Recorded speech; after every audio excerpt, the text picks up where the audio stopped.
Are we recording? Okay, yeah, looks like it. Hi, everyone. I'm Jessica LaRusso, and welcome to episode 17 of the Join Prop podcast. We're finally getting into the actual realities of prop trading today for, those of you who are curious but maybe aren't funded yet, just kind of looking from the outside in. So I'm just going to hand the floor over. Yeah.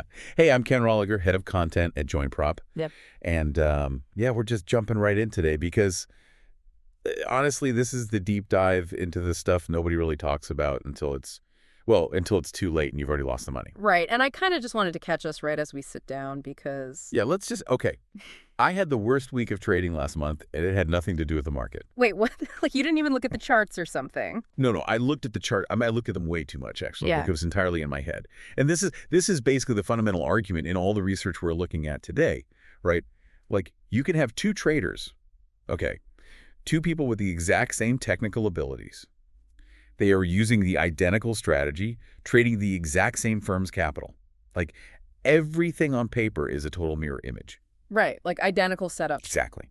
And they will get dramatically different results, like wildly different, based purely and solely on their psychology. Like success in this space, it's about emotional regulation, not market knowledge. Okay, I have to stop you because I kind of struggle with that. Help me bridge the gap here between perfectly good math and, perfectly terrible execution. If the spreadsheet math is identical, shouldn't the results be identical? Well, no, because... if the backtest says buy at X and sell at Y and you both do that, you make the exact same money.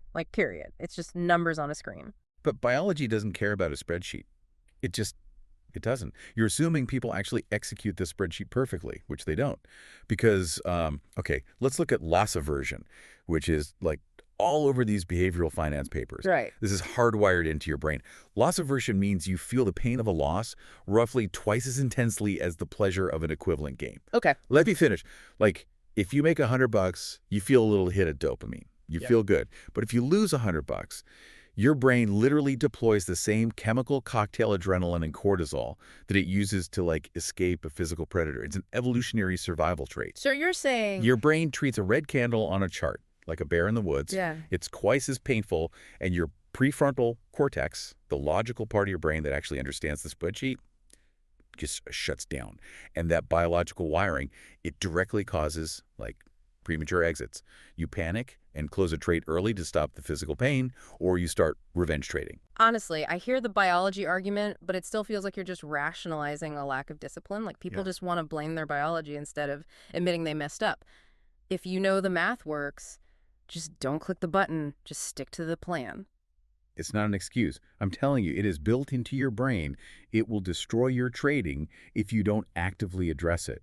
You can't just stick to the plan when your amygdala is literally screaming at you that you're in life or death danger. The research shows blood flow actually leaves the logical center of your brain when you are in a drawdown.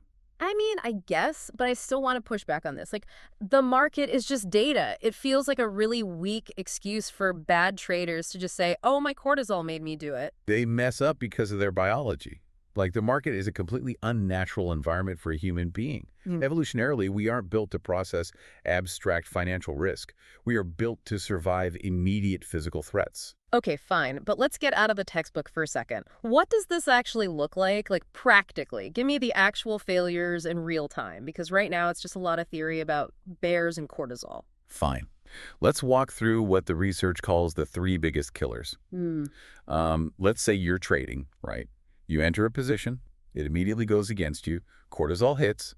Loss aversion means you cannot accept the physical pain of taking that loss, so you hold it. You're basically frozen. Right, which is just terrible risk management. Exactly. And then it drops further, the pain gets unbearable, and you finally exit in a pure panic. You take a massive hit. But then, and this is where it gets worse, the market immediately reverses and goes the way you originally thought. Oh, wow. Yeah, that hurts. Right. Now, FOMO kicks in. Fear of missing out. This triggers impulsive trades that are completely outside your planned strategy. You see that green candle ripping up without you, and you click Y because you physically can't stand watching other people make the money you feel belongs to you. So you're jumping back in at a terrible price. Yes. And usually you're sizing up. Which brings us to revenge trading. You took a loss, which felt awful. Remember the 2x pain thing. And you immediately open a new, significantly riskier position just to make the money back right then and there. Your brain thinks if it can just get the money back, the physical pain will stop. And then, because you're stressed and over-leveraged, there's confirmation bias. Walk me through how confirmation bias happens in that specific moment, though. It's a physiological defense mechanism. Your brain is overwhelmed by stress, so it's like seeking supportive information only to calm itself down. You are in a bad trade, the market is actively tanking against your revenge trade, but instead of looking at the objective charts, you are frantically scouring Twitter looking for that one guy who says it's going to bounce. You completely ignore all the moving averages screaming sell because your brain cannot process any more negative input. That just sounds exhausting. It is.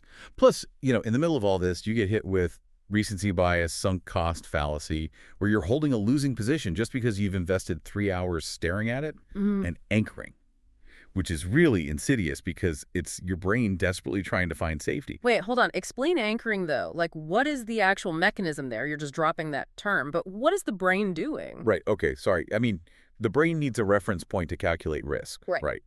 But in a volatile market, there is no solid ground. So your brain just fixates on arbitrary price points.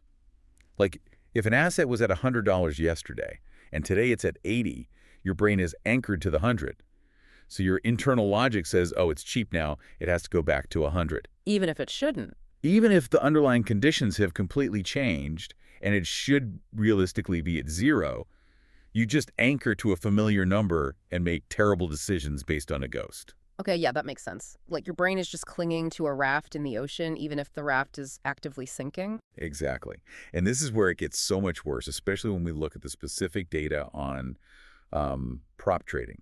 Because prop firms have rules, right? They impose rigid metrics, profit targets, consistency requirements, and, maximum drawdown limits. Right, and we all know what a drawdown limit is. It's the maximum you can lose. But what the research here is pointing out isn't just the definition, it's how that specific metric interacts with the brain chemistry we just talked about. Exactly. These rules create highly specific psychological pressure points that literally do not exist in personal trading. If you're trading your own retail account and you're down 5%, you can just wait. You can take a week off.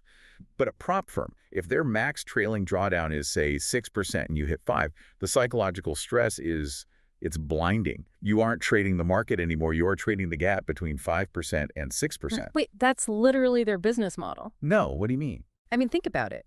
They set a rule that guarantees you experience the exact, biological panic that you just said destroys traders. They give you a tight drawdown limit, knowing that mathematically, hovering near it triggers the cortisol, the fear, the FOMO, and the premature closures. They are architecting a high-stress environment. That is incredibly predatory. They're setting emotional traps so traders fail the evaluations and pay the reset fees. No, it's not predatory. It's standard institutional risk management. They are giving you their money. They can't just let you blow infinite capital while you figure out your emotions. But you just said the pressure point makes people trade worse. The data says the closer you get to the drawdown, the worse your prefrontal cortex functions. So they give you capital with a leash so tight that the leash itself chokes you into failing. Honestly, you're looking at it backwards. I mean, it is a standard metric because it filters out the people who haven't mastered their biology. You have to prove you can manage risk and regulate your own panic before they let you scale up to $1 million of their capital. I absolutely refuse to concede that it's just an innocent risk metric. It sounds exactly like a trap. They know the 2x loss aversion thing is a biological fact, and they put a hard line right where it works the most, guaranteeing a huge percentage of people will panic and fail. Look, it's not some grand conspiracy, okay? It's just math on their end. They cap their downside. But for the trader, yeah, I agree. It creates an immense amount of panic. You have to learn to trade with a gun to your head. But and here's where the research gets really crazy. Fear isn't even the only problem. Winning is just as dangerous. Wait, how is winning dangerous? That makes no sense. The whole point of all this stress is to win. Because of the dopamine loop and the overconfidence trap. What actually happens in your brain after you have a winning streak? Let's say you have 3-4 trades in a row that just execute perfectly. You feel good, you make money, you hit your profit target. You feel like a god. Your brain gets flooded with dopamine. And dopamine actually suppresses risk perception. It's the exact opposite of the cortisol panic. So you start excessive position sizing. You usually risk 1% per trade because that's your strict rule. Suddenly you're risking 5% because your brain literally cannot perceive the possibility of losing. You start completely ignoring warning signals in the charts. It's like driving down a highway at 100 miles an hour and taking your hands off the wheel just because the road has been straight for the last 10 miles. Yes. Perfect analogy. And it creates this bizarre habit. We see it in the data constantly. People will literally abandon the proven, boring strategies that got them the wins in the first place just to chase random impulses. Because the brain decides, I am the edge. The strategy isn't the edge, I am. Okay, honestly, I can see that. Like, if you are sitting there listening to this, you know exactly what we're talking about. You get 3 lucky trades, maybe you pass your evaluation phase, and you suddenly think you're a Wall Street genius. And then you blow your live funded account in 2 days because you suddenly thought the rules of probability didn't apply to you anymore. You think you hacked the system. You think the biology doesn't apply to you. But the market humbles you. Every single time. So, wait, let's look at the solutions in these papers. If you're paralyzed by the biological fear of loss, but you're also sabotaged by the dopamine overconfidence of winning, how does anyone actually survive this? Like, what is the actual structural fix here? You need an essential, psychologically sound trading plan. Not just a strategy for reading the market, but a systematized strategy for overriding your own brain. Okay, so what is that? Just like trying really hard not to panic when the candle turns red? No, trying hard doesn't work when your amygdala is hijacked. It has to be structural. You start with a personal strengths and weaknesses inventory. You have to be brutally honest with yourself about what kind of idiot you are when real money is on the line. Wow, okay. Blunt, but fair. I mean, it's true. We all have a specific brand of stupid when we're stressed. You have to identify your specific triggers. What sets off your revenge trading? Is it a specific time of day? Is it after a certain type of loss? Once you know the trigger, you set up emotional checkpoints, like literally setting an alarm to pause every hour to ask, am I trading my plan right now, or am I trading my anger at the market? I mean, that sounds exhausting to do every single day. It is. Trading is exhausting. Yeah. But you also build in pre-session routines Yeah. and predetermined response protocols, like if X happens, I do Y. No thinking involved. Because if you have to think about what to do while you are losing money, your biology will make the wrong choice. So you're basically just trying to turn yourself into a robot to, like, bypass the cortisol. Kinda. You're trying to keep the prefrontal cortex engaged. You build resilience with very specific tactics, like trading journals, Right. but not just logging profits and losses. You strictly track emotional states. You write down, my heart rate was elevated, and I felt terrified when I clicked buy. And then there's gradual stress exposure.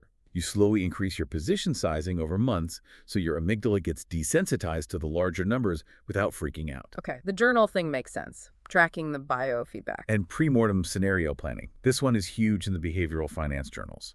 Before you even enter a trade, you assume it's already a complete failure.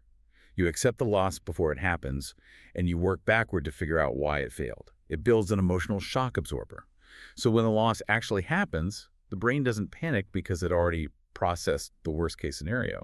Oh, and, working with accountability partners and a heavy reliance on meditation and mindfulness practices. Wait, seriously, I struggle to see how sitting on a cushion fits in here. Like, meditate. What? We are talking about serious financial markets, about institutional prop trading, and you're bringing up fluff. Like, I'm not going to sit on a yoga mat and chant when my funded account is down $5,000 and my trailing drawdown is breathing down my neck. That doesn't belong in a serious financial discussion. It's not fluff. You are completely misunderstanding the mechanics of it. Mindfulness is literally clinical emotional regulation.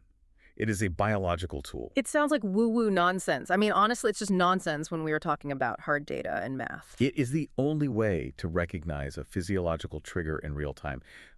Listen, if you aren't mindful, if you don't know what your body is physically doing, you're just going to blow your account while you're completely blind to your own anger.